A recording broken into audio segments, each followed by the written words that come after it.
Welcome to our One Blessed Mess. This is Ben and Liz, and we are here telling you our story of raising 6 kids that we had in 8 years, managing our entrepreneurial home with 2 businesses, homeschooling, and currently navigating life with 4 teenagers, plus 7 chickens and 2 dogs just to keep life interesting.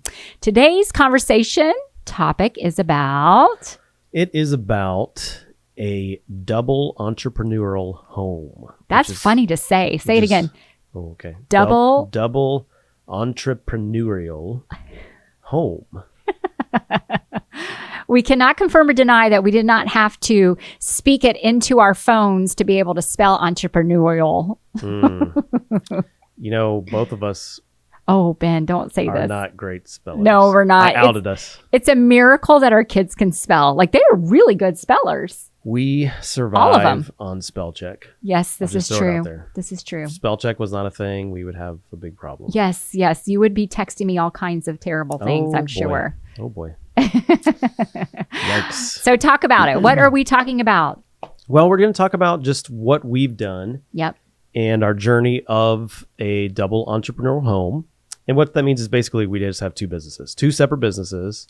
We don't work in each other's business. No, 2 separate businesses. We tried a little bit of that. Doesn't work too well, actually. Oh, yeah. Turns out I'm a little bit of a control freak. Ooh. So, yeah. Well, so am I. I can be too. That's true. Yeah. That's true. It's fine. But you didn't really want me selling skincare, though, I don't think. No, or makeup. No. I'm My not beauty company. I'm not really a good salesman, actually. You're much better. You're much better saleswoman Wow. than I am. Okay. But you don't want me programming your websites? There's been some times this is on topic. I'm not getting off topic, but there's been some times I've come into your office and you're just sitting there looking at your screen, so intense. And I'm like, what if I did this? What if I did this? I wouldn't be happy if you were to that's true. start punching things. Yeah, that's true. So why don't we just start out with this question, Liz? Okay.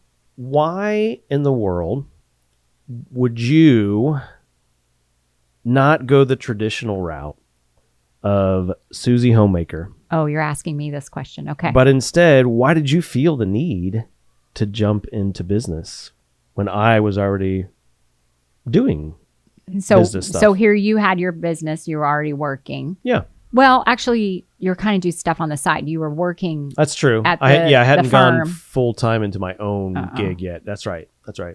So, yeah. Okay. So basically, just to tell you how it began, I guess, is when I was pregnant with number 4. There we go. Everything's around pregnancy. But when I was pregnant, we had more month than money, and it was. We were making money, but it was like there was nothing ever for extra, I should say.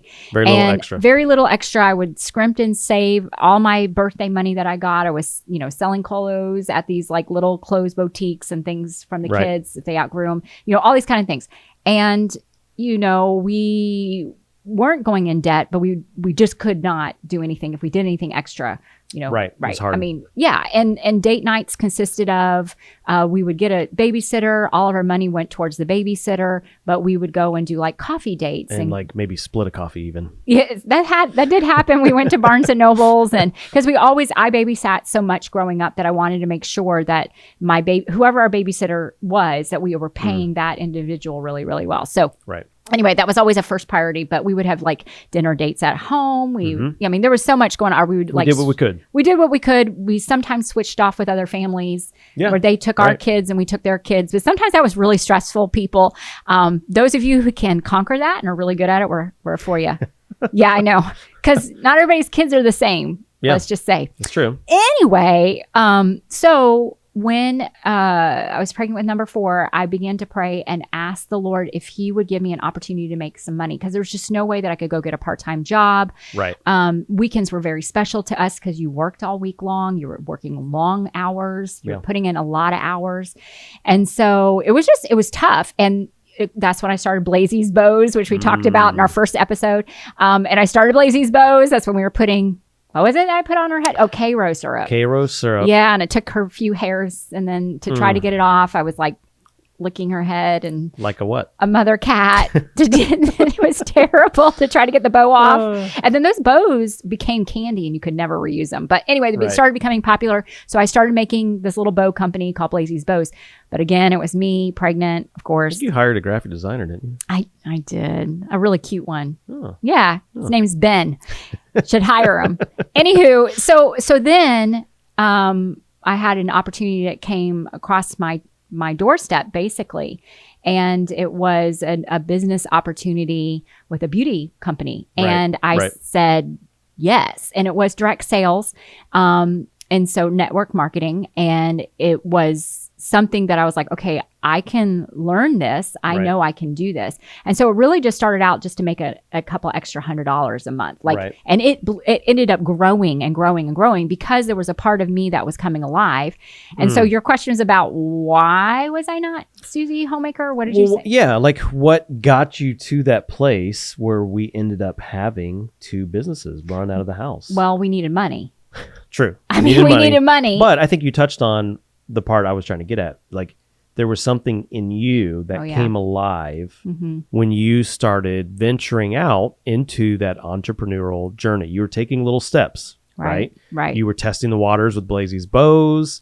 Then this other thing came and it felt good. You were holding appointments. You were doing stuff. Making money. You were getting out of the house. Yeah. There was a part of you that had kind of died in some ways. Yeah, and there's nothing wrong with being a stay-at-home mom. I became a work-from-home mom. Right. And that looks different. I was going out of the house some, not a ton, but I was finding that I had been putting myself last, which is what most women do. Right. And it wasn't necessarily that this was putting me first, but it was giving me a outlet. You were enjoying it. I was enjoying it, and I'm a leader. Yeah. I mean, I can't apologize for that. I'm definitely you are. I'm definitely a in leader. fact, you were my youth leader. Yes, a long time ago. This is not an episode about that.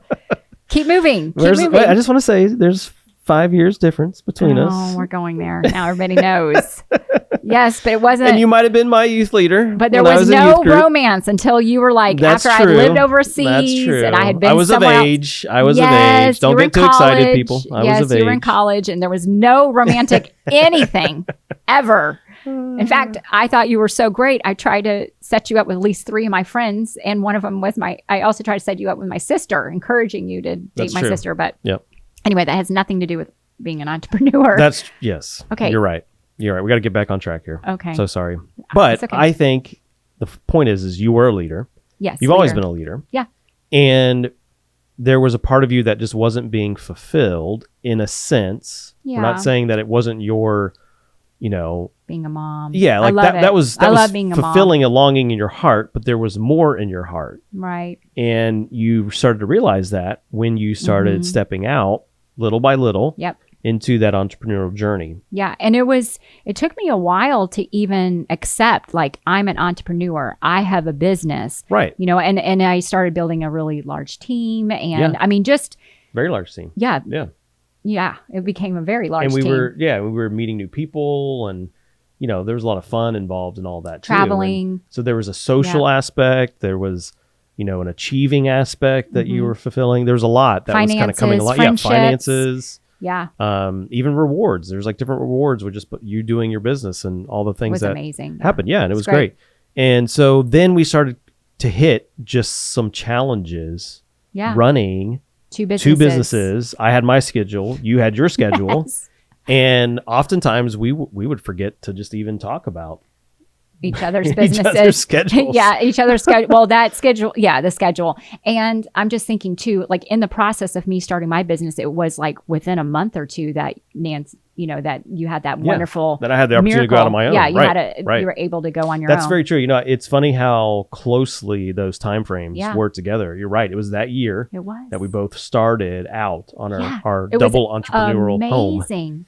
Yes. Yeah. It was amazing. It was amazing. And it was like a transitional season, honestly. Mm-hmm. And we both felt it. We both did it. And we didn't really know what we were just saying yes to. We also didn't really know the challenges that we would face. No, we didn't. So some of those challenges, I think we could go through them real quick. Okay. But like the time management piece. Yes. Right? The scheduling piece. Yes. That was a difficult thing for us to figure out. Yep. Another thing was the concept of our traditional gender roles in the marriage and how those got stretched when we started on our own schedules, started with our own businesses. And then it was like, well, shoot, what normally happens now when there wasn't that, now we've got to figure out, what do we do? Right.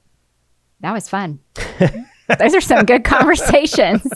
Those were some good conversations. We had some good conversations when we were dating and getting married too. Yes, we did. We had some good ones. No. Okay, stay on topic. That's another episode. So, okay, so we got stretched in our traditional roles. And what I mean by that is like, who's going to cook, who's going to clean, who's going to do this, do that, you know, like all of the Because there was stuff, demands. There was demands. Or even for our businesses. Watching the kids. Like who's going to be with the kids when I was doing this or when you were doing that? How are we going to switch off? So we had to figure out the time management piece. We had to figure out the traditional roles. And then we also had to try to keep our family time sacred. Which was a lot tougher, right? Yeah, yeah. Because it not only was like, oh, we had to move things around for my schedule, but we also had to move things around for your schedule too. Yes. So that was a challenge. And then there ultimately, I think, was like kind of this pressure to just do it all well. Yeah. Right? To do family well, to do business well, to do our relationship well. And all of the things that you think are on your shoulder because run the house well. I think that's I know that for me was where I was feeling, you know, most guilt because it's like, laundry or the meals or So that makes sense. So one might ask, like, why would you ever do any of that? Right? Is that like biblical? To have two businesses in the home? Yes, it is. You may be thinking that, and we might have an answer. Let's see. Let's jump in. How about we go to Proverbs 31? Yes, that's such a good chapter. It is a good chapter. It is a good chapter. P31. P31. Woo-woo. I think I married a P31 because you're doing business, and the woman in Psalms 31 definitely did business. Yes, she did. What did she do? She was above rubies. Well, she was trading. And she was also purchasing land. She was in real estate. Yeah. Yep. So there was that aspect merchants of the Proverbs 31 woman being in business, doing entrepreneurial type things. And if her husband was known at the gate, then what does that mean? He was trading, or he was a man of business as well, because that's where all the transactions happened, was in the gate. And he, back in those days. Yeah.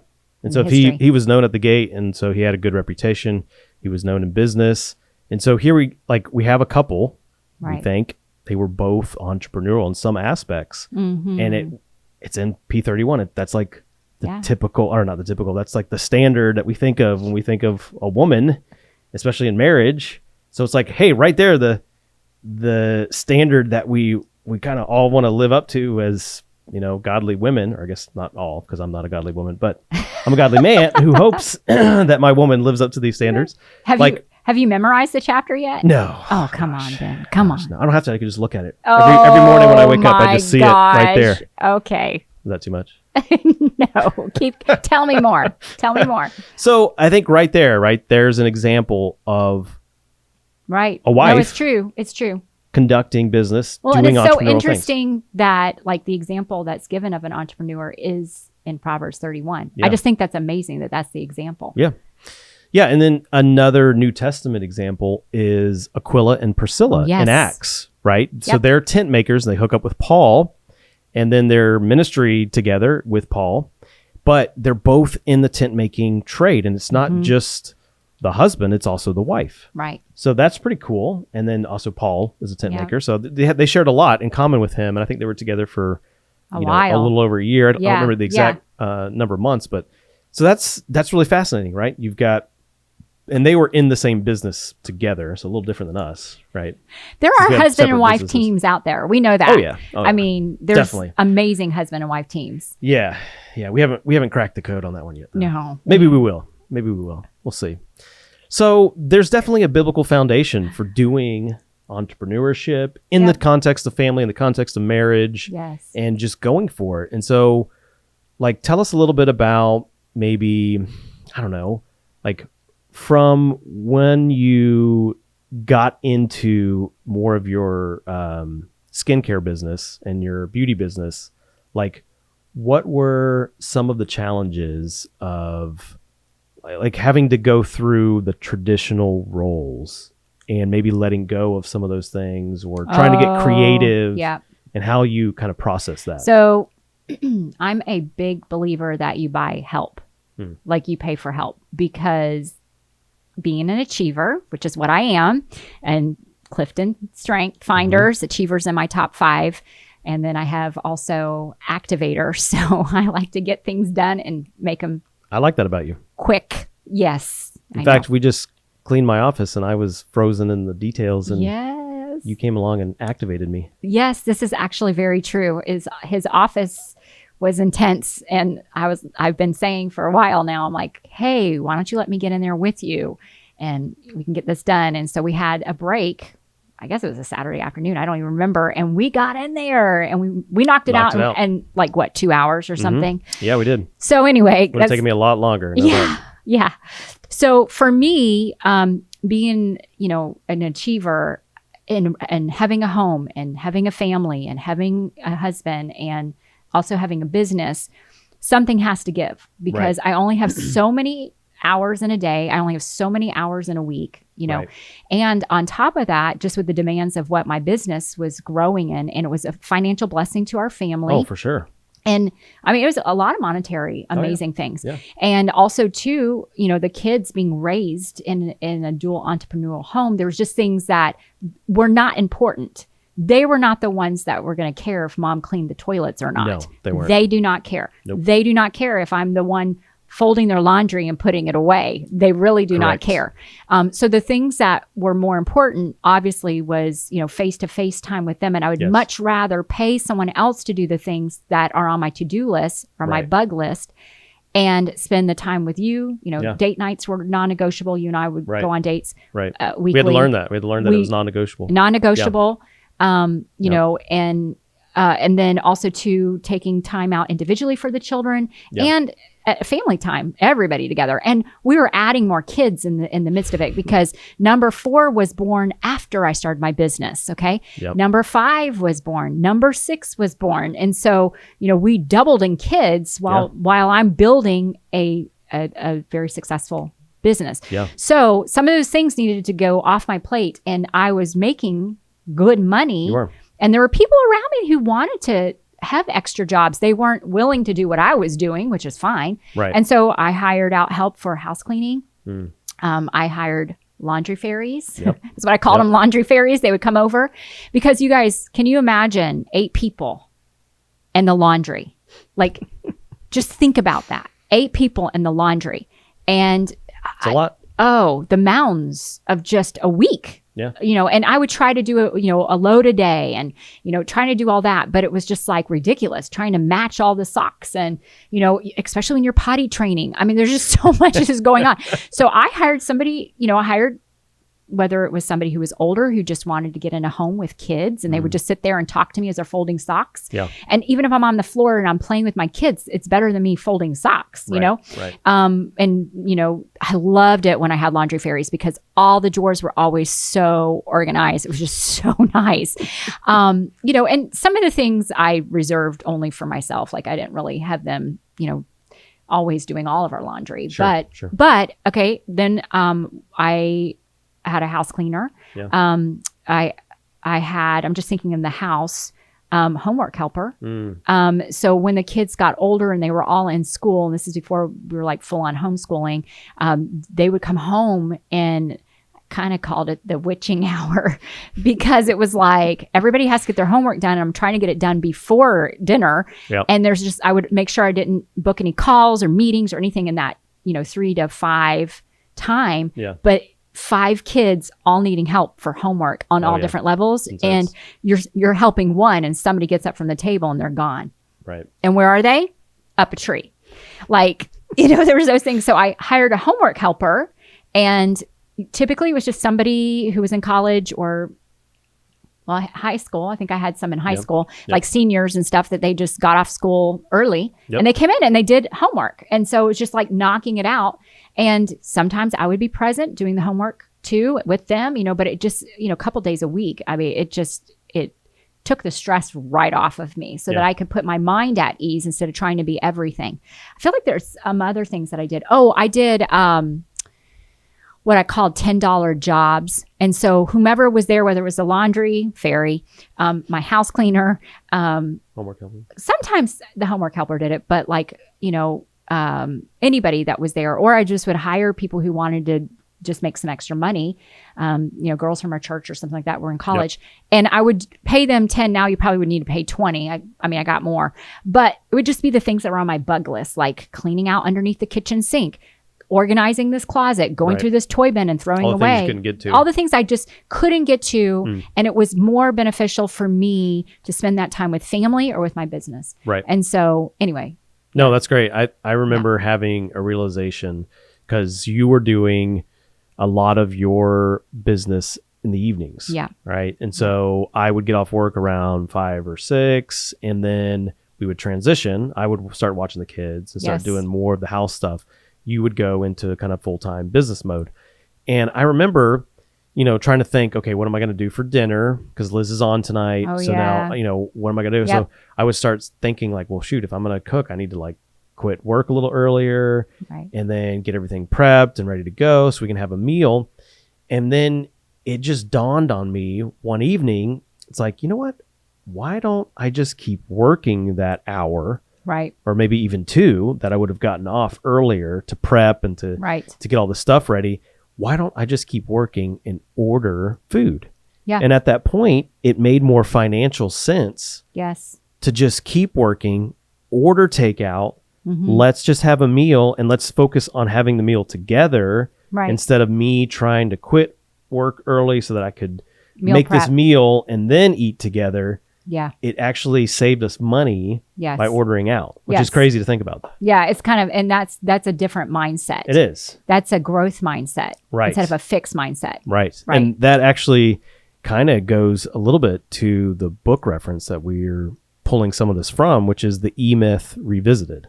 Right. Which we didn't know this book before. We were living it. This book is basically saying what we already did. Yeah, it's like jumping into that growth mindset. Stop thinking like an employee and thinking about an entrepreneur. Think about systems. Think about business systems that allow you to grow instead of cap you where you're at. And so that's like a mindset, right? We had to break free of some of the things that we thought we should do and just focus on the things that we needed to do. Right. In order to get past like some of the limitations we were running into.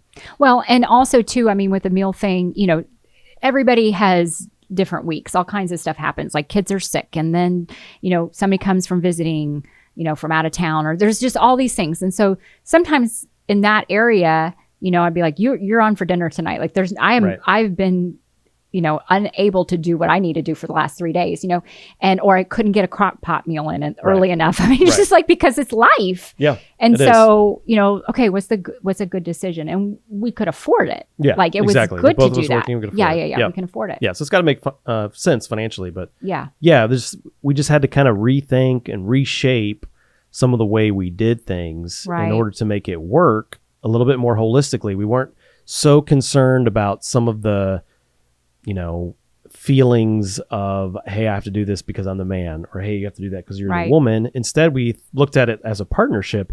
Like, how do we do this together to be successful? Right. Both of us covering, obviously, we've got to take care of our family, but we also have to take care of our businesses. Right.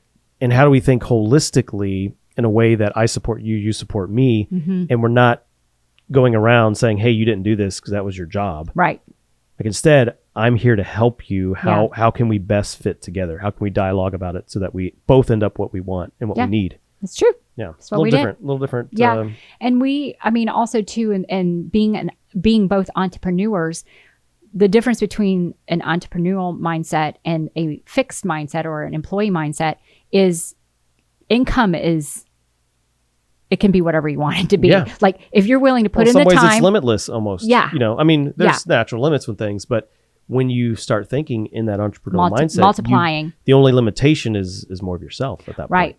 Exactly. And also too, I'm just thinking like when you're clocking in at 8, clocking out at 5, you may get a raise every year, those kind of things. But for us, the raise could be any day. Yeah. Like it was daily. And true. So we had to change our mindset on how we're doing all of these things. Right.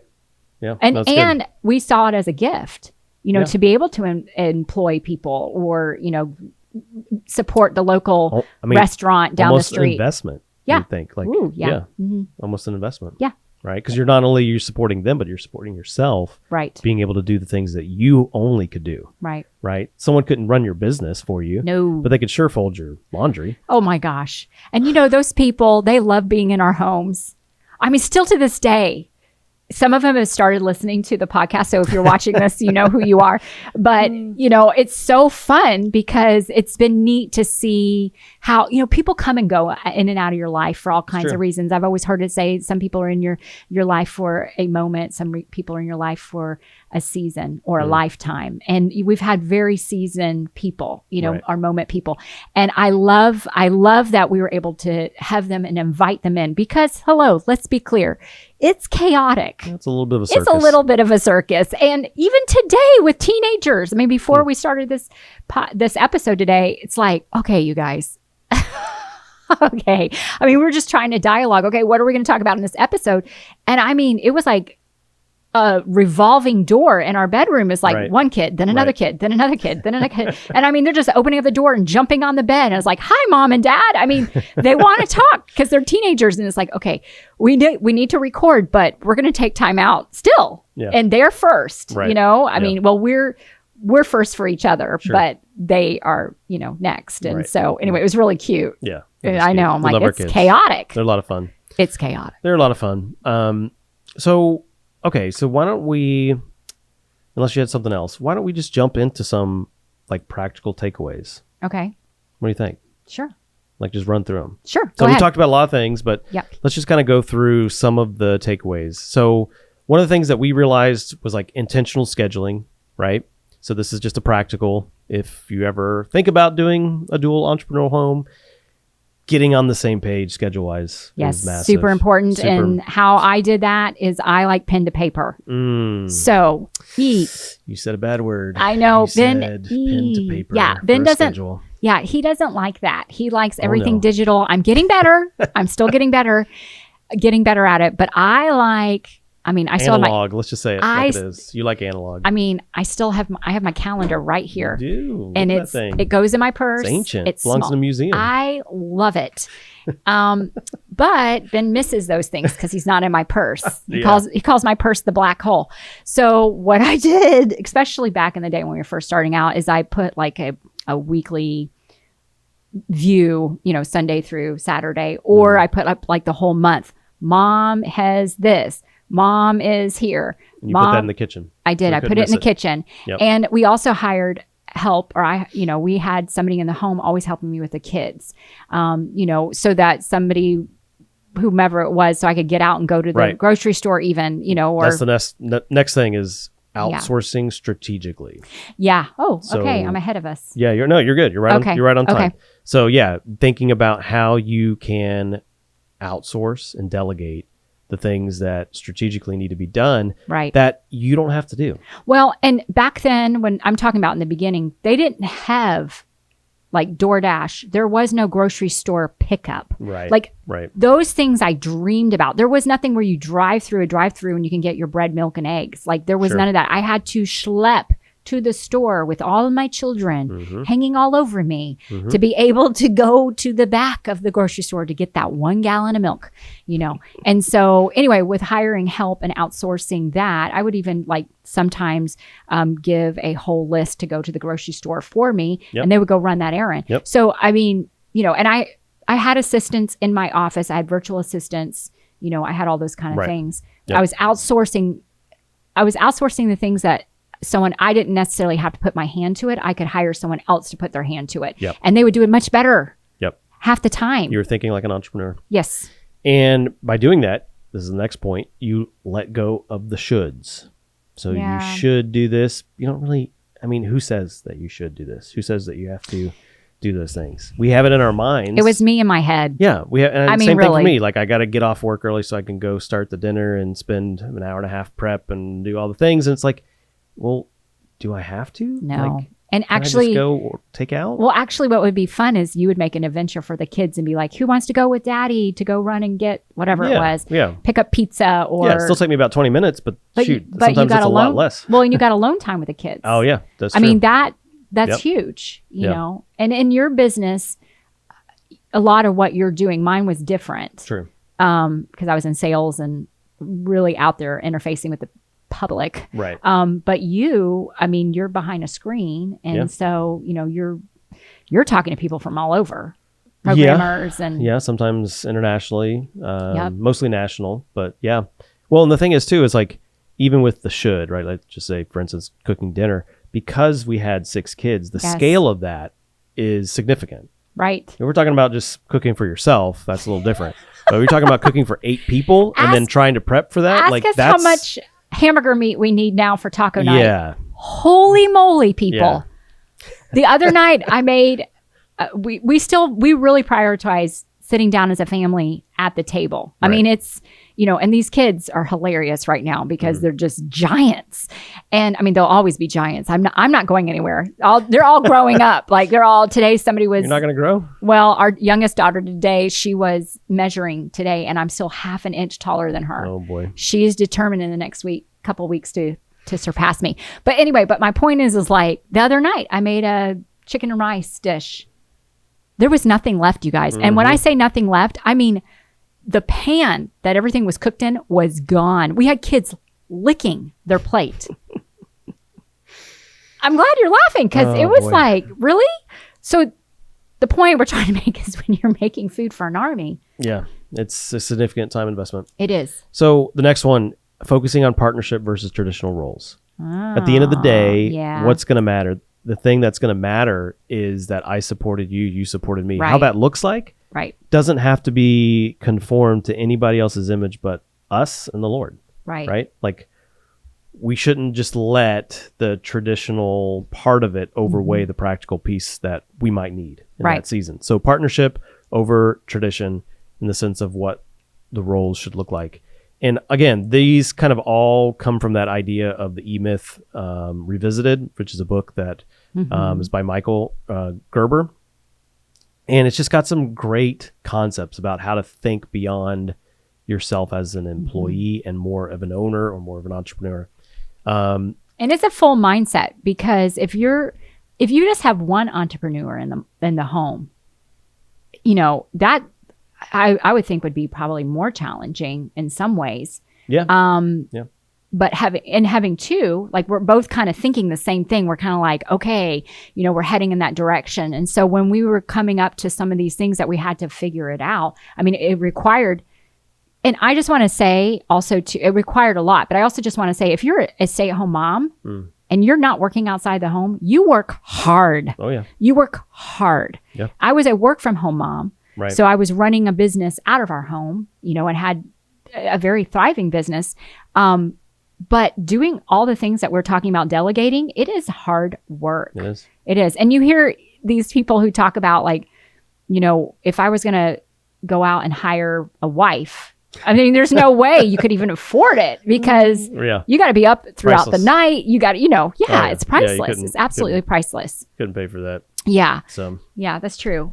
Yeah. Well, and I do want to say something also too, because I know we're going to jump into some scriptures here in a minute, but I'm just thinking about, like, you know, one of the things when you're an entrepreneur, and we can maybe do another episode on, like, the mindset that you have and all that. But when I was maybe 4 or 5 years into my business, you know, I was really seeking the Lord, and I'm like, you know, how do you want me to do this? Because by that time it was like my business was growing and we were growing as a family. And, you know, he was just so faithful. He was so faithful to answer, you know, any questions I had and to direct me. But I'm actually thinking of a story when we first moved into this house, and we were sitting down for dinner, and it was time to bathe kids. And so I was walking across the home, and I felt something in my hair.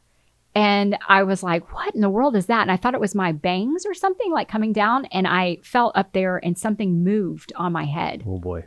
And so I grabbed it, and I'm like, making my head screaming, and I threw it, and it scurried under our bed. And I'm standing in our room screaming with the bathtub running. And of course, everybody comes running in, like, what's wrong? What's wrong? I'm like, I just had a lizard on my head. And they're like, how? I'm like, I don't know. And you're like, did you go outside? I'm like, no, I literally was sitting at the dinner table having dinner, got up, walked across the house, and there's a lizard on my head. And so everybody, and when you scream like that, it like shakes your innards, right? So then all the kids were like trying to look under our bed with flashlights, trying to find this lizard. Do you remember that? I do. Okay, good. Then I went into the kitchen after a while because I told the kids they could have Italian soda. Isn't that funny? I remember that detail. I told them they could have Italian soda for dinner, after dinner. And they had all been bathed. And so the first kid was there, which was our oldest, Elisha. And I was pouring it and I felt something move on my head. Again. Now, this is after I bathed the younger kids. So you have to understand when you're bathing, like bending over the tub. So if anything was on my head, it would have never stayed there.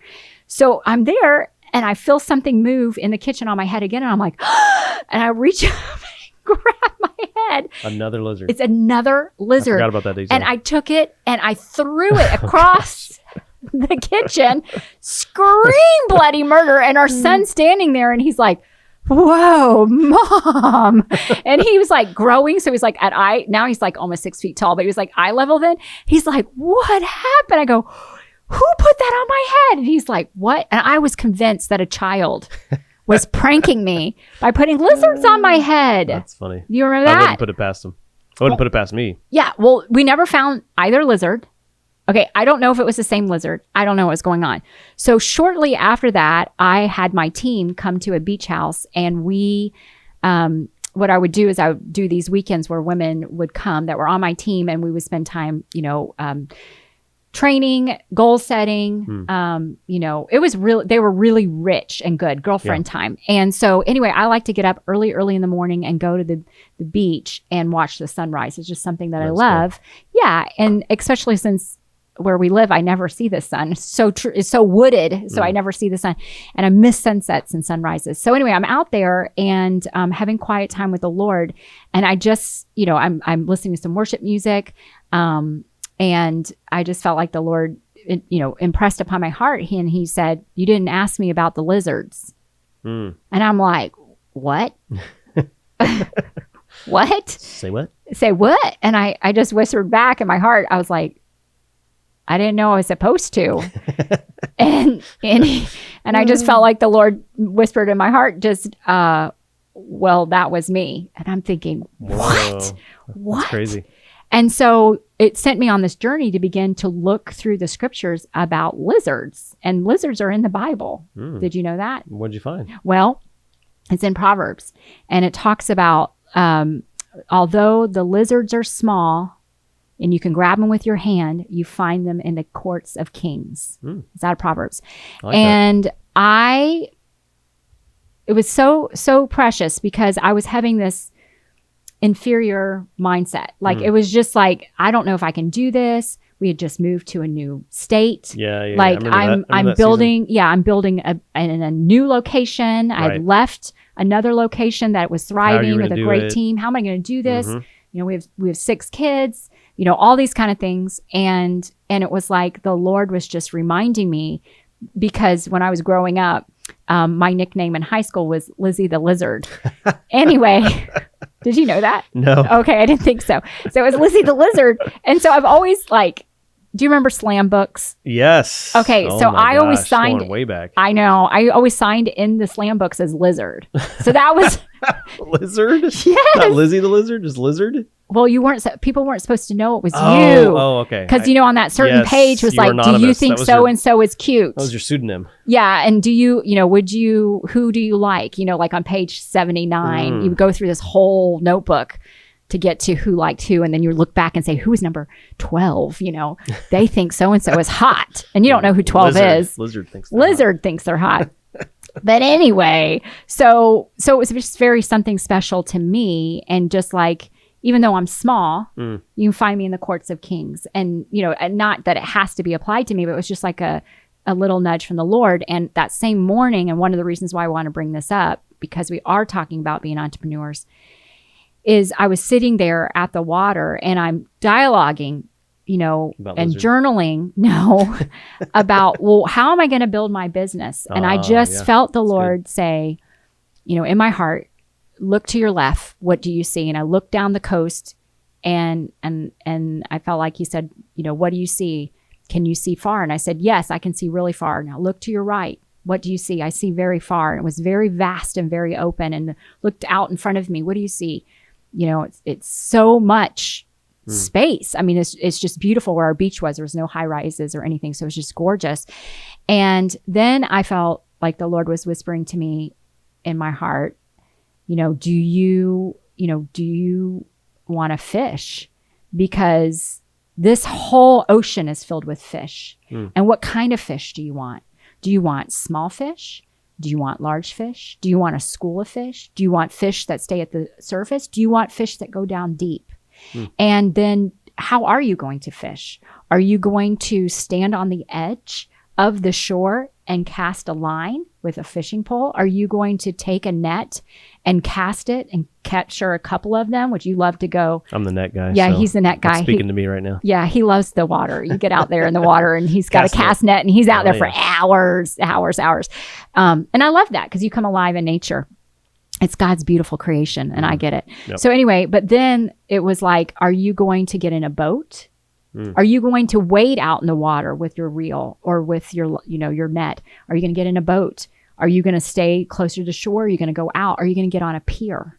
Wow. Like it was all these questions. And I just felt like the Lord was saying there's a lot of fish in the sea. And so why I'm saying that is because if you're an entrepreneur, you have to get in and fish. You can't just stand there you can't just stand there and just gaze and expect these fish to jump into your lap. Right. I mean, I guess if they're salmon, they will. I don't know. I've never been around salmon, but the point is that how do you want to do this? And how do you want to build your business? And it's available, especially if you have a desire in your heart to do something, And so to me, that was a really big encouragement in building my business. To not just stay on the shoreline, but to get in there and do it. And I know we're talking about all the practical things and how intentional. Yeah, meal plans and all this kind of stuff. But the truth is that, the fish are there. Right. It's bountiful. It's up to us to go get them. It's up to us. And how are you going to do it? I know how you're going to do it. Cast net. You're going to cast net. He's ours, cast net. Yeah. Man, that's good. That's a really encouraging story. I think it helps us kind of keep that in mind, that like God's our partner in this, and he was encouraging you to think about like how you were going to actually go about and do it. And that's awesome. Yeah, it's really cool. We've got some scripture takeaways. Let's look at Ecclesiastes 4:9-10. 2 are better than one because they have a good return for their labor. If either of them falls down, one can help the other up. So I feel like we kind of do that in this crazy double entrepreneurial home that we have. Dual entrepreneurial home. Right? Like we've had ebbs and flows where like, my business maybe not going well, but yours is. And you're able to encourage me. And then I can, reciprocate when the time comes where things aren't going well for you and they are for me. Or, I think we're able to kind of help each other out. Yeah. And it's unique too, because a lot of times when you hear entrepreneurial homes, it's a a husband and wife doing the same one together. Yeah. Ours was not the same. Not the same, very different, distinctly different. Different schedules, everything. Different schedules, all of it. And especially when 2020 came. I mean, yours was already online, but mine went fully online. Right. And that changed a lot. Yeah. I had to fish a different way. That's true. I had to learn how to do that, and build my, my business, and especially when the world was in such a crazy place. But but it still survived. Actually, it was my highest year. But anyway, yeah. Good times. 2 is better than 1. 2 is better than 1. Boom, boom. Let's wrap it up with Colossians 3:23-24. Whatever you do, work at it with all of your heart as working for the Lord, not for human masters. So good. That's a huge mindset shift, right? It is. Yeah. Like even when you do work for human masters, knowing that really in the long run, you're working for the Lord. Yeah. And think about it like that. We are always bringing that up with our kids. Oh, yeah. Especially as we're cleaning the house. And especially as they start getting jobs. Yes, they are. Oh, yeah. Oh, yeah. Yeah, it's been an interesting journey, hasn't it? It has raising been. these teenagers. Oh, teenagers. Oh, teenagers. Oh, teenagers. Yeah, we had a family devotions yesterday, and we were talking about, happy hearts. Have a happy heart. Oh, man. It's always challenging. Yeah, but it's good. I mean, we wouldn't trade it for anything. No, it's a good mess. Yeah. We love it. We loved our blessed mess. Yeah, that's why we named this our blessed mess, right? It's true. Our 1BM. Our 1BM. I love that. Well, thanks for being a part of our One Blessed Mess today. Don't forget to subscribe and share with a friend who needs encouragement. We hope this encouraged you today. I mean, we're just talking about some practicals by having a dual entrepreneurial home and what that's like raising kids and homeschooling. But, follow us on Instagram, follow us on Facebook, like, share, do all the things that you have to do. Don't forget to subscribe, of course. And we are so thankful that you were here today. Thank you to everybody who's been sending us messages. It's so encouraging. I got another one today. I was like, wow, this is amazing. It is. And so we are just so grateful. And honestly, until next time, embrace your beautiful mess, because if our mess can be blessed, what, Ben? So can yours. So can yours. Have a blessed day.